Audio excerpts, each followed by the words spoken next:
हरे Krishna Krishna Krishna Hare Hare Hare Ram Ram.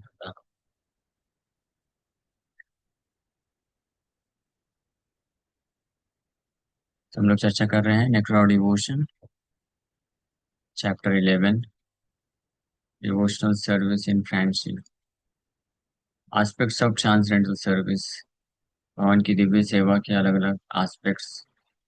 First aspect भी discuss सर्विटरशिप दास्य रस के बारे में चर्चा की। Second is devotional service in friendship.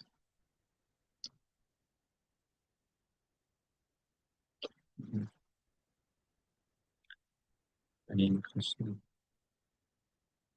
The devotional service in friendship can be divided into two categories. The first is to act as the confidential servant of the Lord, and the other is to act as the well-wisher of the Lord. So, devotional service in servitorship, जो हमने चर्चा किया कल, इसमें शुरू को हमें बताते हैं कि जब कोई कार्य करता है कृष्ण के लिए और साथ ही साथ में कार्य के फल को भी कृष्ण को ऑफ कोर्स अर्पण करता है, सो उसको सर्विटरशिप बोलते हैं। दास्य रस दास्य भाव बोलते हैं। केवल अपने कार्य किसी और चीज के लिए करे और उसका जो है फल भगवान को दे दे, या पूरी तरीके से या पार्शियली आंशिक रूप से, तो वो दास रस में नहीं आ पाता है। वो शांति रस से है, उसको बोलते हैं। लेकिन भक्ति अ, वास्तविक रूप में जो दिव्य सेवा या दिव्य भक्ति चालू होती है कृष्ण की, वही चार रसों में होती है। दास्य रस, साख्य रस, माधुर्य, वात्सल रस, माधुर्य रस। तो दास्य रस वहां से स्टार्ट होता है। when one starts service to Krishna, ये साधन भक्त जब भक्ति चालू कर देता है, तब ऐसा बोल सकते हैं सरल भाषा में। यानी जो है सीरियस भक्त होता है, दीक्षा लेकर के भगवान का नाम जप करता है, श्रवण करता है, भगवान के प्रचार के लिए मदद करता है, ये सब करता है, तो वहां से सर्विटरशिप चालू हो जाती है। जब ये सर्विटरशिप और गाढ़ी होती है, तो जिसमें तो वो डिवोशनल सर्विस इन फ्रेंडशिप, मित्रता, सख्य रस को प्राप्त करती है।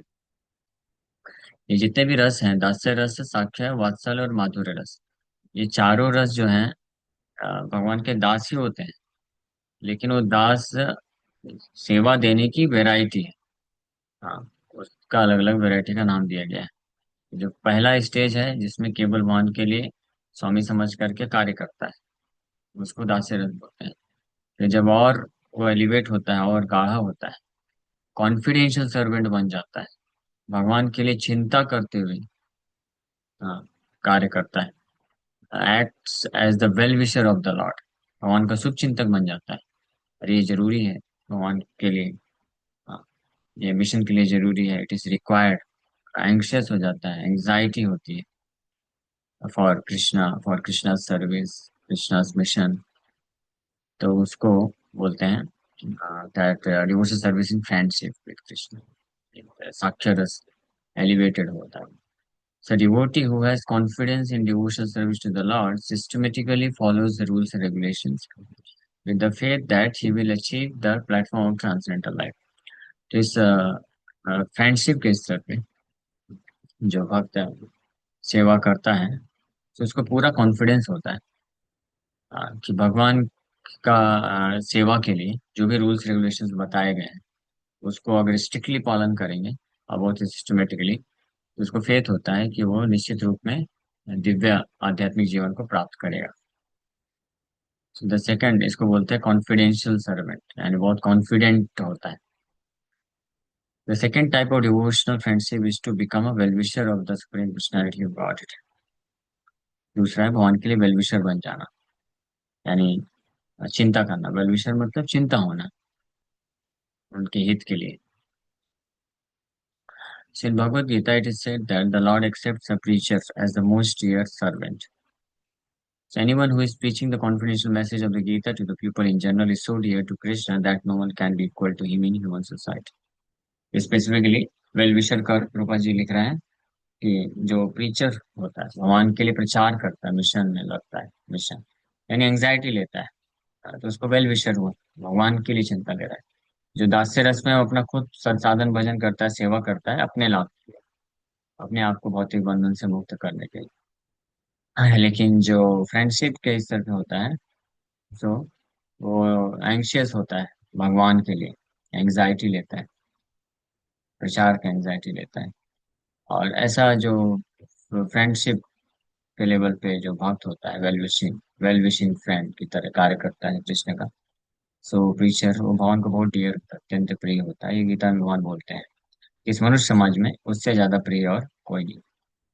तो एटलीस्ट ऐसे हमको ये पता चलता है कि मनुष्य समाज में जब तक हम इस भौतिक शरीर में हैं, साधन भक्ति में लगे हैं, तो हम कम से कम सख्य रस तक के प्लेटफॉर्म को पहुंच सकते हैं।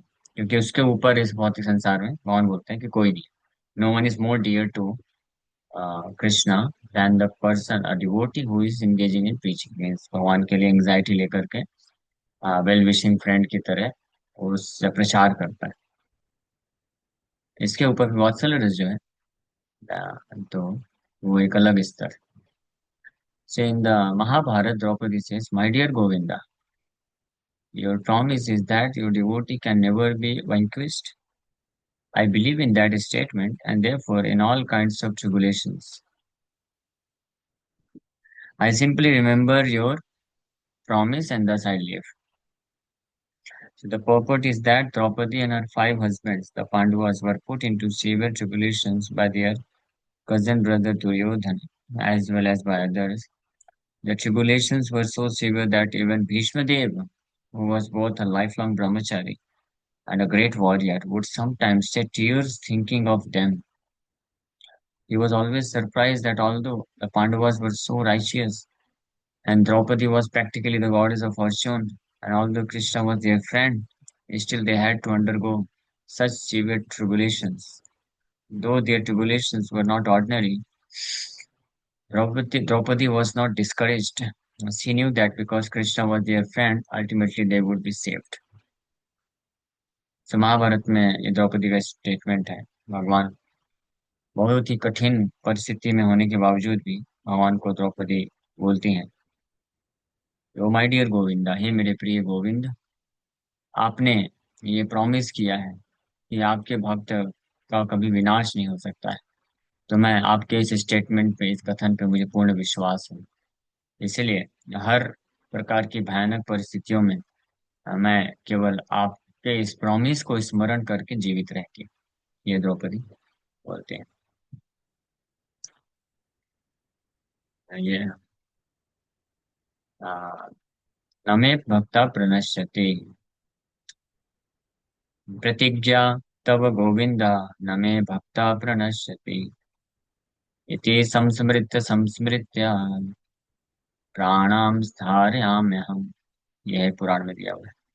द्रौपदी इसी को याद करके भगवान गोविंद को बोलती हैं कि प्रतिज्ञा तव गोविंदा, ये Govinda, you have taken this promise, आपने ये प्रतिज्ञा लिया है कि नमे भक्ता प्रणश्यति, my devotee will never perish, मेरा डिवोटी, मेरा भक्त का कभी विनाश नहीं।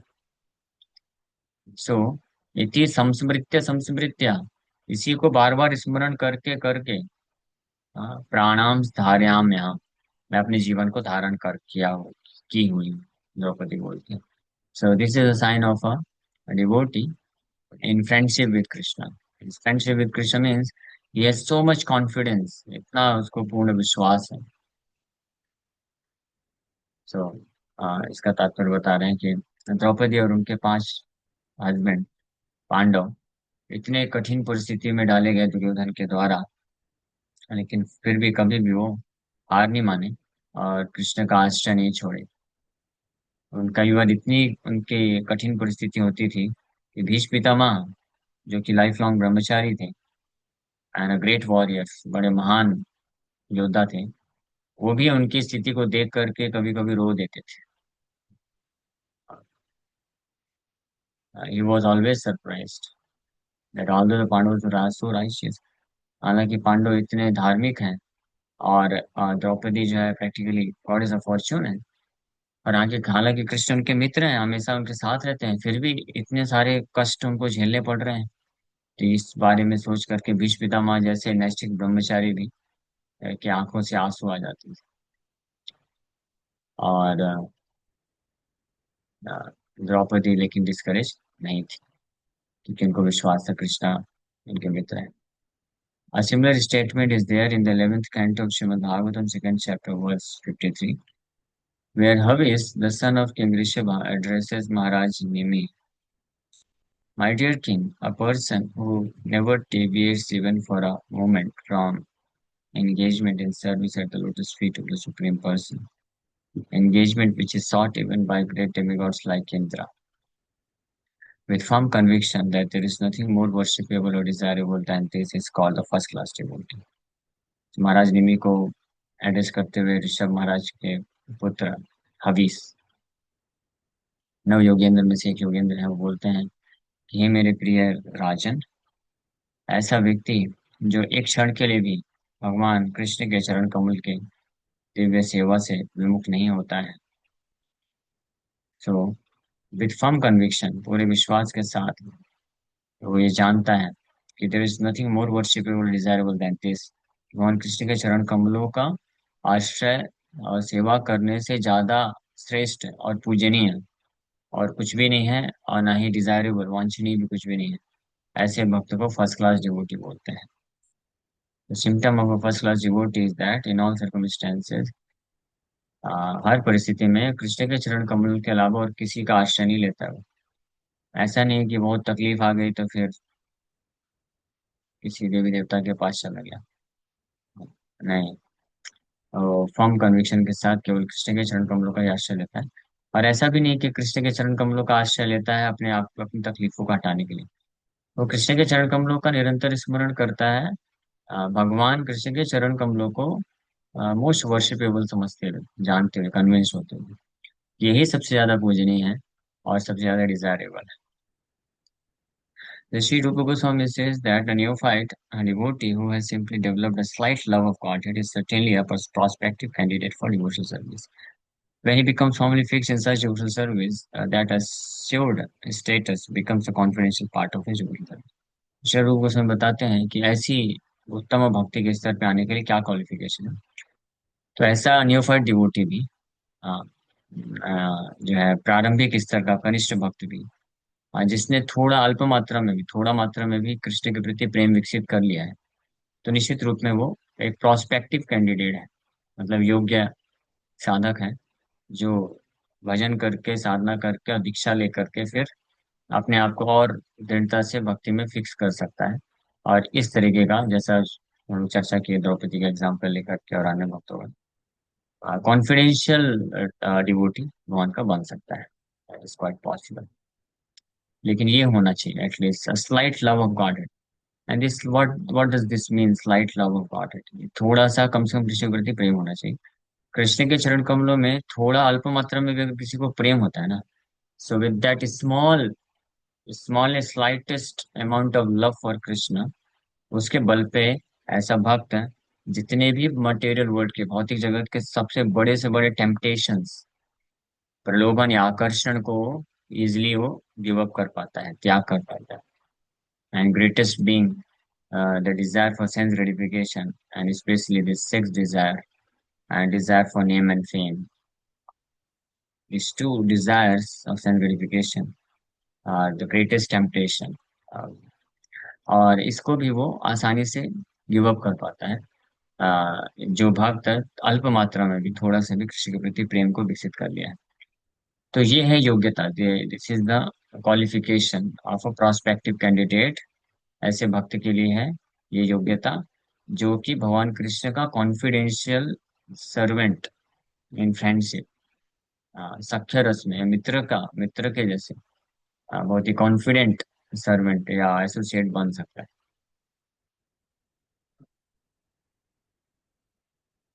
So sometimes it is found that a pure devotee lies down in the temple of the Lord in order to serve him as a confidential friend. Such friendly behavior of a devotee may be accepted as raganuga or spontaneous, although according to religious principles, no one can lie down in the temple of the Supreme Personality of God. This spontaneous love of God, it may be grouped under under devotional service and friendship. इस प्रकार की जो status, इस भक्ति के इस level के status को कोई प्राप्त करता है, तो फिर वो वैदिक साधन भक्ति से उठ के रागानुगा साधन भक्ति के स्टेज पे आ जाता है, elevated to spontaneous devotional service to Krishna. The next aspect is surrendering everything to the Lord. This will be discussed tomorrow. Thank you very much. Hare Krishna, Hare Krishna, Krishna Krishna, Hare Hare, Hare Ram, Ram Ram. किसी बात का कोई प्रश्न है क्या? प्रभु जी, ये devotional service in friendship वाला जो है वो हाँ. प्रीचिंग को करता है तो उसमें आता है ना। हाँ, यस. क्योंकि डिवोशनल सर्विस इन फ्रेंडशिप मतलब कॉन्फिडेंशियल सर्वेंट होता है. तो वो केवल बस अपने लिए एंग्शियस नहीं होता, उसको भगवान की भी चिंता होती है, आचार्यों के, गुरु और कृष्ण के बारे में चिंता होती है. मतलब उनको वो सेवा ऐसी अर्पण करना चाहता है जिससे उनका भार थोड़ा कम हो और वो प्रसन्न हो सके, संतुष्ट हो सके. तो इसलिए वो प्रीचिंग में फिर असिस्ट करता है, प्रचार के लिए. क्योंकि प्रीचिंग करना, इट्स एन, प्रभुपाद जी बोलते हैं, ये ओपन डिक्लेरेशन है अगेंस्ट माया. माया के सामने डायरेक्ट जाके ललकारना है. इसलिए हर भक्त इसको कर नहीं सकता है, मतलब अनटिल अनलेस कोई कॉन्फिडेंशियल सर्वेंट है, तो इसके लिए पॉसिबल नहीं है. जो कि बहुत कठिन है. कठिन इसीलिए है क्योंकि माया के साथ युद्ध करना है और वार डिक्लेयर करना है. हाँ, हम लोग अभी सोच सकते हैं आप कि हम तो ज्यादा कुछ प्रचार नहीं करते हैं. बस थोड़ा सा हम प्रयास करते हैं कि शास्त्र के दृष्टिकोण से बताया जाए कि क्या सत्य है, क्या असत्य है. तो इतना बोलने मात्र में कई बार लोग कितना भड़क जाते हैं और इसको डाइजेस्ट नहीं कर पाते हैं. कितना भी शास्त्र के प्रमाण दे दो, कई लोग जो है, भक्त लोग की बात कर रहे हैं ना. अब आउटसाइड अगर आप जाएंगे, जो लोग भक्त नहीं है, नास्तिक है, मायावादी हैं, और कर्मकांडी है, स्टॉन्च डेमी गॉड वर्शिपर है, तो कितना चैलेंज फेस करना पड़ेगा उनके सामने. Because symptom of a genuine devotee, जो जो जेन्युइन डिवोटी होता है, शुद्ध भक्त होता है, उसका लक्षण ये होता है कि वो लोगों को मस्का नहीं लगाता है. वो सत्य बोलता है. कृष्ण परम भगवान है, तो लोग नहीं एक्सेप्ट कर पाते हैं. और जो नॉन डिवोटीज होते हैं, कई बार इतने भी भड़क जाते हैं कि इस प्रकार के भक्त जो प्रचार करते हैं उनको जान से मारने का भी प्रयास करते हैं. और ये किया गया था, अटैक किया गया था. श्रील भक्ति सिद्धांत सरस्वती ठाकुर प्रभुपाद को कई बार जान से मारने का प्रयास किया गया, but he never compromised. He praised absolute truth. यहाँ तक कि स्मार्त ब्राह्मण, कर्मकांडी ब्राह्मण थे कुछ, वो लोग मारने का प्रयास किए थे. अन्य लोगों तो छोड़ दीजिए, यानी जो नास्तिक नहीं है, जो धर्म को मानते हैं, वो लोग भी मारने के लिए प्रयास कर रहे हैं. क्यों? Simply because he spoke the truth. इसको बोलते हैं माया के अगेंस्ट सीधे डिक्लेयर करना, वॉर. और कई बार जो नियोफाइट डिवोटीज होते हैं, वो खुद भी वो अगेंस्ट हो जाते हैं. ऐसे जो जेन्युइन कोई डिवोटी होते हैं, जो स्ट्रांग तरीके से, स्ट्रांग मीन्स ट्रुथफुल तरीके से अगर प्रचार करते हैं, सत्य बोलते हैं, तो neophyte devotees they also become offensive. और कई बार उनको मारने का या निंदा करने का प्रयास करते हैं. तो ये सब कुछ सहन करना पड़ता है. ये सबको सहन करते हुए फिर भी जो केवल इसीलिए करते रहते प्रचार, because this is required for my beloved lord to become satisfied and happy. मेरे प्रिय भगवान की इच्छा है कि इस गीता का प्रचार सत्य रूप में किया जाए. हाँ, तो प्रभुपाद टू ग्रेट रिस्क, इतना महान रिस्क लिए प्रभुपाद जी को अपोजिशन हर वैरायटी के लोगों से मिला. चाहे जब वेस्ट में गए तो वेस्टर्न सिविलाइजेशन के कारण भी अपोजिशन मिला कि ये क्या है, जो है रूढ़िवादी विचारधाराओं को इम्पोज कर रहे हैं. ठीक है. और नास्तिक लोग अपोज किए, मटेरियलिस्टिक लोग अपोज किए, अन्य धर्म के लोगों ने अपोजिशन किया, गवर्नमेंट की तरफ से अपोजिशन था. और जब प्रभुपाद जी प्रचार करके भारत में आए, तो जो सो कॉल्ड रिलीजियस लोग थे, स्मार्त ब्राह्मण थे, या यहाँ तक कि वैष्णव संप्रदाय, वैष्णवों के बीच में भी, वहां से भी अपोजिशन मिला. हाँ, जैसे Prabhupada ji openly Krishna consciousness distribute किए, और माता जी हो या प्रभु जी हो, सबको दिए ओपनली. तो इसमें भी ऑब्जेक्शन, वैष्णव संप्रदाय के कुछ लोगों ने भी ऑब्जेक्शन किया. तो ये सब टॉलरेट करते हुए प्रभुपाद जी आगे बढ़े. गॉड ब्रदर्स की तरफ से भी ऑब्जेक्शन आया, अपोजिशन आया. हाँ, हाँ, लेकिन प्रभुपाद जी हार नहीं माने, रुके नहीं. because he is situated in very confidential friendship with Krishna. बहुत ही घनिष्ठ मित्र के रूप में स्थित है। तो जो कॉन्फिडेंशियल फ्रेंडशिप के स्तर पे नहीं है, if somebody is just an ordinary servant of the Lord, दस से रस तक ही है, तो वो जनरली इतना रिस्क नहीं लेगा पीछे के लिए। वो अपना भजन करेगा, साधन करेगा, कोई आएगा तो उसको ठीक है बता देगा, प्रचार करेगा, कोई मानता है तो माने, नहीं मानता तो नहीं माने, ऐसे करके हाँ, जो जो जितना ले सकता है उसको उतने हिसाब से बोल देता है, ठीक है आप यही करो, इतना ही करो, कोई दिक्कत नहीं। वो अनकॉम्प्रोमाइजिंग तरीके से शास्त्र की टीचिंग्स को नहीं रख पाएगा, क्योंकि उसमें चैलेंजेस फेस करने पड़ते हैं। ठीक है, तो इसलिए जो भक्त ये जिस स्टेज को प्राप्त करना चाहते हैं, so they should become a staunch preacher, उनको प्रचारक बन जाना चाहिए। If somebody desires to become established in friendship with the supreme lord, friendship के स्तर पे। ओके, और कोई प्रश्न है? हरे कृष्ण।